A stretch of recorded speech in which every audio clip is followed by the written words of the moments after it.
TV. I'm right here at the Lexington Social Club. Here to talk to photographer David Esquire. David's done it all. He's done weddings, portraits, rock concerts, extreme sports. Clearly, this guy's got some stories to tell. Moran has been my favorite band. To meet them and to be able to work with them for a couple of years was awesome. Yes! Look how young we looked in that video. Oh my gosh. Yes. Took like 5-10 years off. I look like I'm 15 instead of 25 now. Now, if you know anything about David Esquire, if you were to go onto his on his website or anything, you'd notice the man rocks kilts. How many kilts do you have? I think I'm up to 8. I have 8, yes. Wow. Now, at what age did you decide, like, all right, a kilt is going to be a permanent part of my wardrobe? I don't think there was really an age. It was just something that just kind of worked its way into my wardrobe. I've worn just about everything that's out there, and I go with whatever I'm comfortable with. So my style has changed over the years, from preppy to the man in the suit, suit and tie look right here, this handsome gentleman. Oh, thank you. Thank you. And then I've gone into like punk, new wave, crazy hair colors, and now it's just doing the kilt and the leather and gloves and just having fun with it.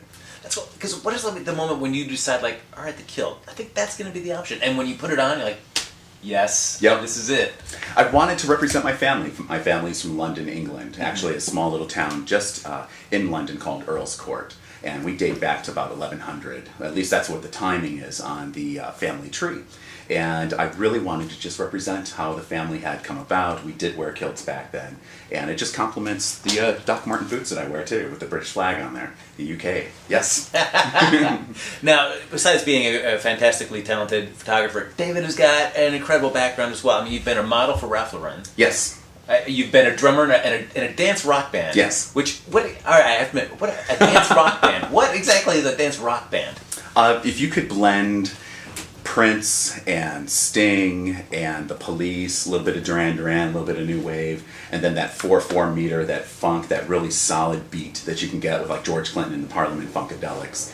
That would be a perfect example of the type of music that we played. And we did originals, we did covers. It was a blast. It was a total blast. And you've also been a street dancer as well. Oh God, yes. Yes. So, all right, and now David is going to be showing you some of his moves. All right, David, no. Everybody. Look at that. On the next episode. So, being a street dancer, what exactly is it? Are you just going out and you're just dancing for? Is it for a band, for a club, or? It was mostly at the club. Okay. And I had done different clubs throughout Kansas City, Chicago, and I had learned how to dance. The gentleman is an excellent comedian. His name is Eddie Griffin. He and I go way back. And he was a professional dancer and choreographer as well back in the day. So when we were hanging out in Kansas City, back in the olden days, it was like when dancing was still breakdancing. We had a lot of fun, and he taught me a lot of different things, and I just kind of ran with it. And I used to do different clubs. There was a club in Kansas City called Eyes, and it actually just closed maybe about 5 or 10 years ago. It was open for a very long time. There's another club in Chicago called Excalibur, which is my favorite club in Chicago because it's this giant castle. I mean, we're talking like dun dun dun, this enormous castle.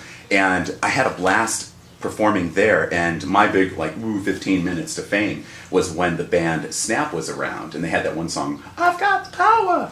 Yes. Yeah, all right. Mm-hmm. And I opened for them. I was their opening act at Excalibur in Chicago. Oh, wow. And that was really crazy. And the song that I had danced to was Burning the Ground by Duran Duran, which is this really cool dance mix of a lot of the different songs that they'd made throughout the years.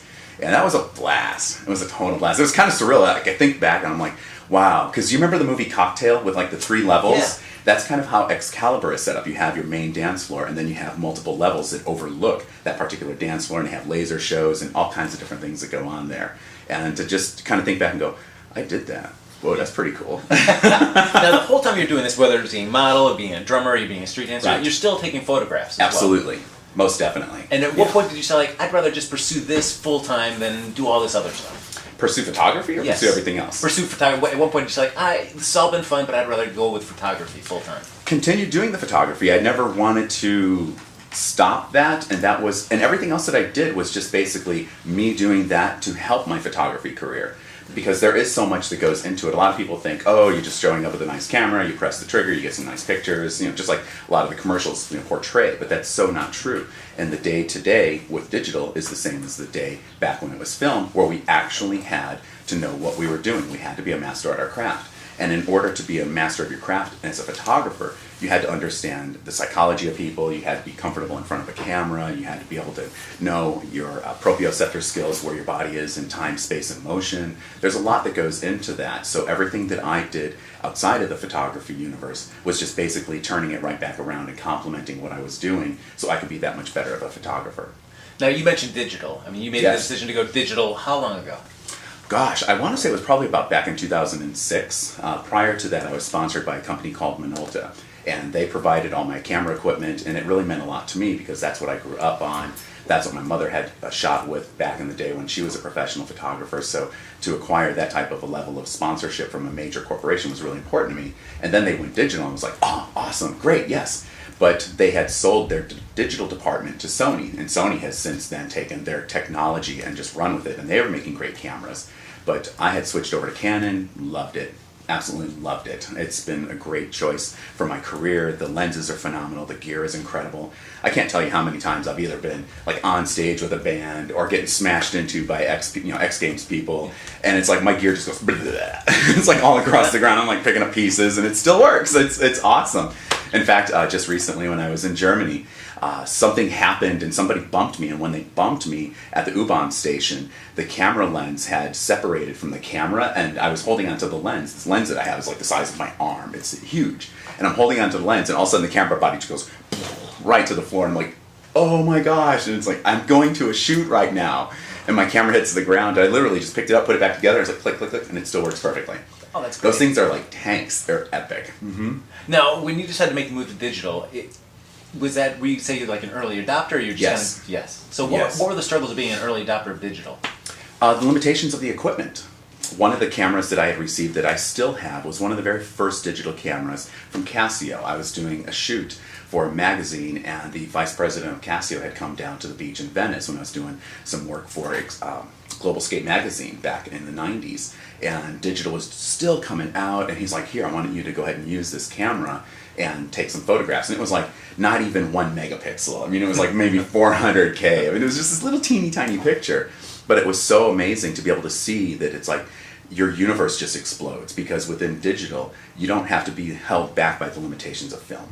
Now, film does have some great qualities to it, and you can work it and you can push it, and as long as you know what you're doing, you've got a pretty good universe to work within. But with the digital, I no longer have to carry all that film. I don't have to worry about the film getting destroyed, turned up missing, getting ruined by the lab, things like that. I just have to take care of other things for the digital environment. But it's amazing because now we can shoot practically in pitch black, if not pitch black in some certain circumstances with particular cameras. We don't have to worry about, well, I better have this film for the portraits, this film for the nighttime work, this film for the rock band, this film for the concert, things like that. Now it's just a matter of adjusting the settings, and you've got it all right within your camera. And it's amazing. It truly has changed the way we do our creativity. And then I've said it before, and I'll continue to say it, that technology today has finally met the creative mind. I mean, look what we can do with software even. I mean, it's crazy. It's really changed a lot of things. So I'm thankful. I'm truly thankful that it's finally happened. Now, you were talking to me just a little bit ago about a shoot that you'd done where you kind of put the cameras down and then you just documented using your Google Glass and just mobile devices. That is correct, So, yes. I mean, it's incredible that you go do your work on just such small devices and still get the same kind of quality that you'd get. I'm very happy with it. With Google Glass, I've been able to have the opportunity to just go like that, I tap it, OK Glass, and then take a picture. And boom, there's a photograph of you right there, just like it's that easy. I don't have to reach in my pocket, pull out my iPhone, or reach for a camera, things like that. Now, granted, there's a different level of quality, but I'm very happy with the ability to capture those really instantaneous moments. I don't have to break, I don't have to pause for it. So I was able to go ahead and put my camera equipment away when I was done shooting in Germany. I had a silver anniversary for my client. That was in Miro at the Strand Hotel. It was a blast. Total blast. They had no idea I was even coming. It was arranged by my other client, the bride and groom, whose wedding I had shot over there last year.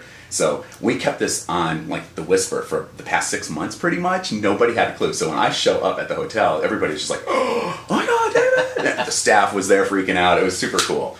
And I did that particular shoot. And then I did a newborn shoot with my client, with Christine and Christoph, for their son Felix. And then after that, yeah, like you said, I put away my camera equipment like I was sharing with you, and I just took glass, and I took my iPhone with me, and then I use the high-end Nokia mobile phone. It's the 1020, and it has a 41 megapixel sensor on it. And then I also use my Nokia 808s, the PureView 808s, which also have 41 megapixel sensors on them. And it's amazing what you can do. And with the Nokia 1020, you can actually shoot a version of a raw photo. So you're not dealing with a compressed JPEG. You're actually dealing with like what you see is what you get. It's really amazing. And I'm able to print portraits that can go on the wall, 24 by 36, 5 foot by 7 foot, bigger if I want. It's really incredible, the clarity and just the breadth and the depth that I have to work with within just a mobile phone device. Wow. Now, for photographs that you're taking on those mobile devices, are you doing a lot of work afterwards, like with Photoshop or anything, to touch them up, or pretty much what you shoot is you can just publish that? I have that option. Yeah. If I wanted to go ahead and publish what I've got just straight out of the camera, so to speak, I can do that. I'm a big fan of making sure that all my work is edited and made to be as perfect as possible. So it's got that like signature, that David Esquire photography signature on it. So it's got that particular look. So, and it's consistent with everything else. Now it does gradually change, over time, and I kind of like lean towards this or lean towards that in terms of style, maybe a little more black and white, a little more silver tones, things like that. But it's all, for the most part, pretty consistent, and I do like to edit my work before it gets released. Even if it's just a simple photo on my iPhone, I'll edit it on Photoshop, I'll still watermark it, I'll put a frame around it. It looks done. It has to look professional. Now, in addition to being an early adopter of digital, you were also one of the first people to use Google Glass as well. Yes. How did you get selected to use Google Glass? It's actually just like everybody else. I'm one of the original Glass I don't think, explorers. because I'm not getting selected to use Google Glass. Nobody's selecting me. I mean, so it's a little bit more than that. No, it really was. It truly, truly was. I had been following the project when it was called Project Glass, and I was following it when Google was first announcing it and talking about it, when it was basically like it's brick on the side of your head, and you had a camera and all these crazy wires, and it looked like something out of a sci-fi movie. And then as it continually progressed, and then they made the announcement that they're going to be taking, I don't want to say applications, but people that would be submitting their information for consideration for Glass. And at that point, it was when they said, okay, you can go ahead and put on Twitter either a link to a video that would state, if I had Glass, or you could put a tweet out there stating, hashtag if I had Glass, and then what you would want to use it for, what you would do it with it. And that's basically what I did, just like everybody else. Sure. No, for real, I swear. Pinky swear. It was basically it. And I remember the day when I was sitting there, I'm editing an event, and I'm watching my iPhone when all the announcements were starting to come out for people that were accepted into the Glass Explorer program. And I'm like, oh wow, that celebrity and this musician and that particular sports celebrity and all these amazing people. And I'm like, oh, okay, well, just me, guy with the camera, David Esquire, is not going to get picked. And then I get a note from one of my clients, Sean, who is a wedding client of mine from years ago. And he's like, I got selected for Glass. And I'm like, you've got to be kidding me. I'm like, no way. And then all of a sudden it was like, ding, congratulations, David Esquire, you've been selected. And I was like, ah, I screamed like a little boy. I probably ran around my place like 3 or 4 times, like, Well, even just the name of it is called being a Glass Explorer. I mean, that itself makes it sound super cool. It has been an amazing experience since day one.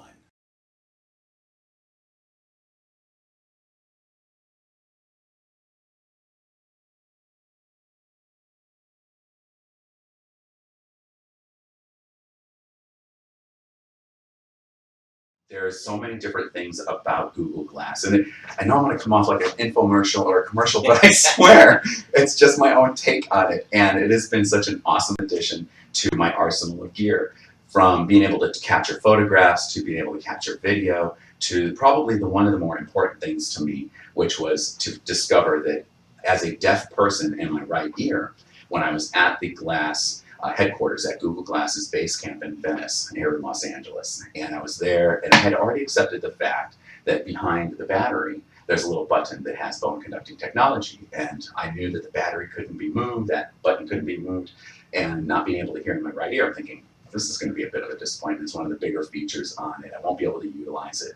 And when we were going through the checks and balances for the product at their office, they're like, okay, let's go ahead and test the phone call and the Bluetooth. Let's make sure it works. And I'm sitting here and we're calling Christine, and then all of a sudden it's like, I'm like, what's that noise? And I'm hearing the ringing in my ear from the phone call.